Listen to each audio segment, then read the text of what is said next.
बिस्मिल्लाहिर्रहमानिर्रहीम। अस्सलामुअलैकुम स्टूडेंट्स, क्या हाल है आप सबके। तो आज हम जो 10th केमिस्ट्री का जो टॉपिक हम डिस्कस करेंगे वो होगा लॉ ऑफ मास एक्शन। तो सबसे पहले जो आप में से मेरे चैनल पे न्यू है प्लीज़ सब्सक्राइब माय चैनल ताकि आपको इसी तरह की जो केमिस्ट्री से रिलेटेड एजुकेशनल वीडियोस अभी मिलती रहें। इंशाल्लाह फ्यूचर में बाकी फिजिक्स की जो है वो और बायो और मैथ के भी एक्सपेक्टेड जो है वो नोट्स होंगे। तो फिलहाल तो हमारा जो टॉपिक चल रहा है 10th केमिस्ट्री का जो हम पढ़ेंगे वो है लॉ ऑफ मास एक्शन। आपने वीडियो को शुरू से लेकर लास्ट तक देखना, आपको बिल्कुल ये क्लियर हो जाएगा। कुछ टर्म्स आपने जहन में रखनी है जब आपने स्टडी करनी है लॉ ऑफ मास एक्शन की। पहली टर्म आपने जहन में रखनी है वो है एक्टिव मास। एक्टिव मास क्या होता है स्टूडेंट्स? एक्टिव मास, एक्टिव का मतलब होता है होशियार। तो एक्टिव मास रिएक्टेंट्स का वो मास होता है जो रिएक्शन में हिस्सा ले रहा होता है। मतलब रिएक्टेंट्स के वो पार्ट जो एक रिएक्शन में हिस्सा लेते हैं उनको हम कहते होते हैं एक्टिव मास। अच्छा, साथ उसके आप दूसरी टर्म आपने एक चीज जहन में रख लेनी है, कोफिशिएंट। कोफिशिएंट क्या होते हैं कि जब भी हम केमिस्ट्री में कोई केमिकल इक्वेशन लिखते हैं तो फिर हमें उसको बैलेंस करने की जरूरत होती है। बैलेंस करना किसे कहते हैं कि हमने चेक करना है कि कितने जो है एटम्स रिएक्टेंट्स के हैं और जो हमारे पास प्रोडक्ट मिला क्या उनके एटमों की तादाद सेम है कि नहीं।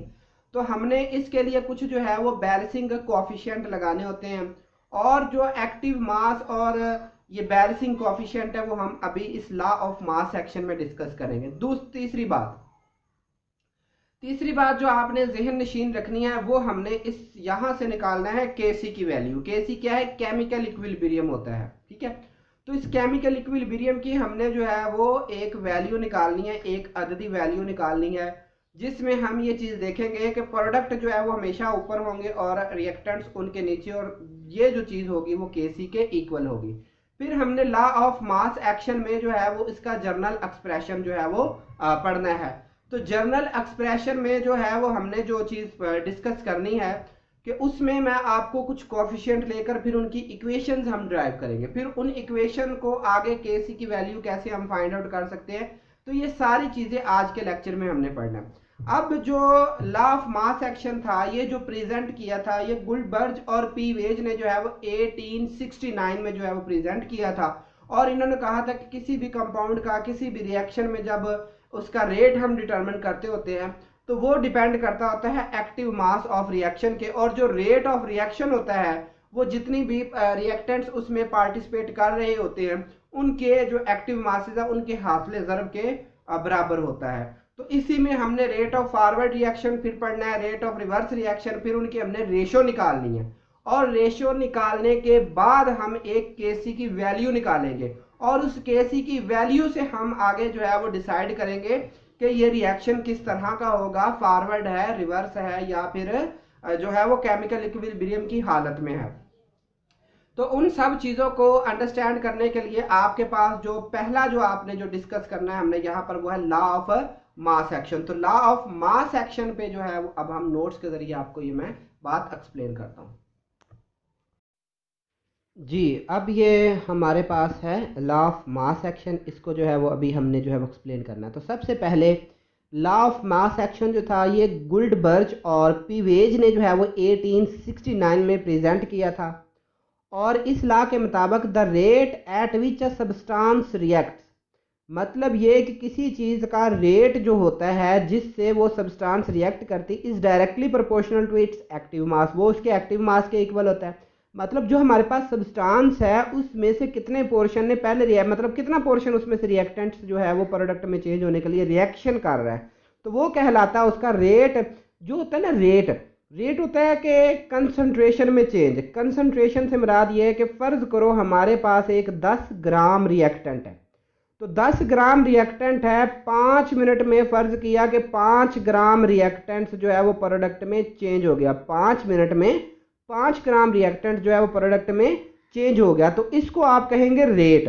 तो rate at which a substance react, किसी शय का रेट जिसके जरिए एक सब्सटेंस रिएक्ट करता है is directly proportional to its active mass, वो उसके एक्टिव मास के इक्वल होता है, यानी कि डायरेक्टली प्रोपोर्शनल होता है। जितना ज़्यादा एक्टिव मास उतना ज़्यादा रिएक्शन का रेट। यानी कि अगर 5 मिनट में 5 ग्राम मूव कर रहा है तो उसका रेट जो होगा वो 5/5। रेट कैसे लिखना होता है हमने, रेट हमने अमाउंट ऑफ जो रिएक्टेंट है जिसने हिस्सा लिया डिवाइड उसको कर देना है टाइम पे। मतलब 5 ग्राम जो है वो अमाउंट हिस्सा ले रही है और 5 मिनट में वो हिस्सा ले रही है या 5 सेकंड में हिस्सा ले रही है, ठीक है, या 5 घंटों में वो हिस्सा ले रही है, तो 5/5 लिखेंगे। और अगर एक्टिव मास ज़्यादा, फर्ज करो कि 5 मिनट में 6 ग्राम हो जाता है, 5 मिनट में 7 ग्राम हो जाता है, तो ये एक्टिव मास जितना ज़्यादा होगा उतना ज़्यादा किसी चीज़ का रेट ऑफ रिएक्शन होगा।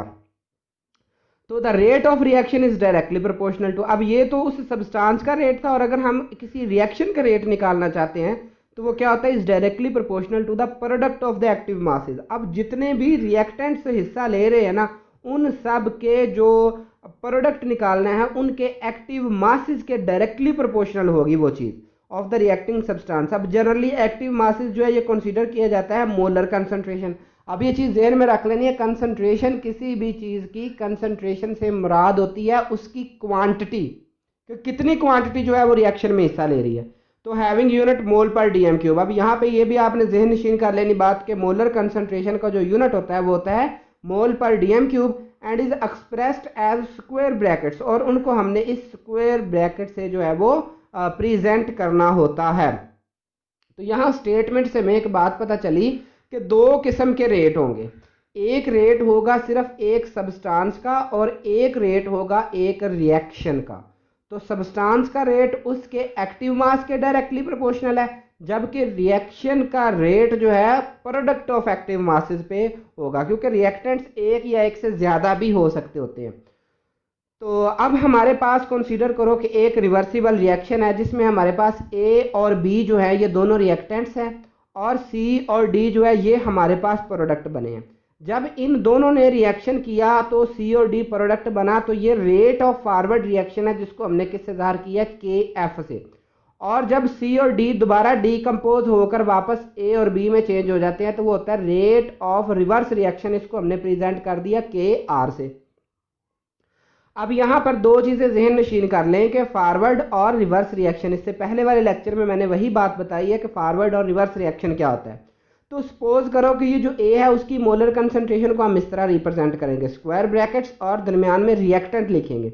इसी तरह बी रिएक्टेंट और ये सी जो है और ये डी है, तो ये दोनों प्रोडक्ट है। Are the molar concentration of A B C D respectively. Respectively का लफ्ज जहां आ जाए ना तो इसका मतलब तरतीब से होता है। जैसे ये तरतीब है, इधर देखिए ए है, इधर भी पहले ए है, इधर बी लिखा है तो इधर भी पहले बी है, इधर सी लिखा है तो इधर भी सी लिखा है, इधर डी लिखा है तो इधर भी डी लिखा है। मतलब ये रिस्पेक्टिवली कि अगर उधर से ए है तो यहाँ से भी ए ही आपने लेना है, इस चीज़ को हम कहते हैं रिस्पेक्टिवली।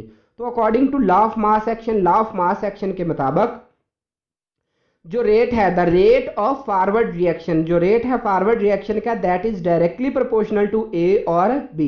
अब देखिए ए और बी क्या है, ये हमारे पास रिएक्टेंट्स हैं, तो फॉरवर्ड रिएक्शन का रेट किस पे डिपेंड करेगा, प्रोडक्ट ऑफ रिएक्टेंट्स पे। और इसी तरह the rate of forward reaction जो है, इस साइन को हटाया और हमने एक कांस्टेंट लेकर आ गए हैं that is equal to K F. अब इसी तरह अगर हम रिवर्स रिएक्शन को स्टडी कर रहे हो तो the rate of reverse reaction that is directly proportional to molar concentration of C and D, यानी कि ये डिपेंड करता है सी और डी की वैल्यूज पर। तो the rate of reverse reaction that is equal to, इस साइन को हटाया हमने, ये के आर क्या लगा लिया हमने, रिवर्स जो रिएक्शन का एक कांस्टेंट होगा, कौन सा, प्रोपोर्शनैलिटी, क्योंकि ये डायरेक्टली प्रोपोर्शनल का रिलेशन है तो ये प्रोपोर्शनैलिटी कांस्टेंट होगा सी एंड डी। तो वेयर के एफ एंड के आर द मोलर कंसंट्रेशन, ये जो है वो मोलर के एफ और के आर जो है ये प्रोपोर्शनैलिटी कांस्टेंट है, और इनको हम स्पेसिफिक रेट कांस्टेंट भी कहते हैं क्योंकि ये मखसूस होते हैं। जैसे के एफ सिर्फ फॉरवर्ड के लिए है और जो के आर है ये रिवर्स के लिए है। तो इक्विलिब्रियम पे क्या होता है, the rate of forward reaction जो होता है ये बराबर हो जाता है रेट ऑफ रिवर्स रिएक्शन के। इक्विलिब्रियम में क्या होता है, rate of forward reaction becomes equal to the rate of reverse reaction। तो KF जो है ये फॉरवर्ड रिएक्शन के कांस्टेंट है और ये जो A और B है ये रिएक्टेंट्स हैं।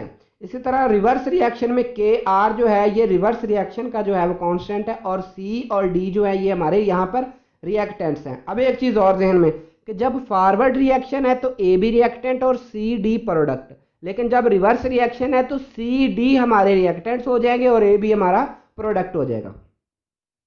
अब ए बी इधर डिवाइड हो रहा है, इसको इधर ले जाएं, इधर जो है ये मल्टीप्लाई हो रहा है, इधर जाके जो है ये डिवाइड हो जाएगा, और जो के आर इधर मल्टीप्लाई हो रहा है इधर आके जो है वो डिवाइड हो जाएगा।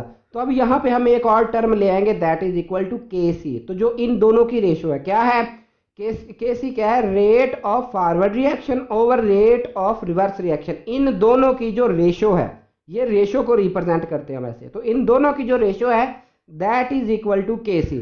तो Kc is called equilibrium constant and it is represented as Kc is equal to CD over AB। तो लॉ ऑफ मास एक्शन हमें जो है वो डिस्क्राइब करता है कि relationship between active masses of the reactant and the rate of reaction. ये जो है इसका मेन पॉइंट है कि जो लॉ ऑफ मास एक्शन है ये एक्टिव मासेस ऑफ रिएक्टेंट्स और उसके जो मतलब रेट ऑफ रिएक्शन को भी रिप्रेजेंट करता है कि किस रेट से रिएक्शन एक हो रहा है। तो अब हम एक जर्नल लेते हैं रिएक्शन। तो derivation of expression for the equilibrium constant for general reaction. तो let us apply law of mass action for a general reaction. तो यहाँ पे हम देखें कि ए स्मॉल जो ए है ये कॉफिशिएंट है।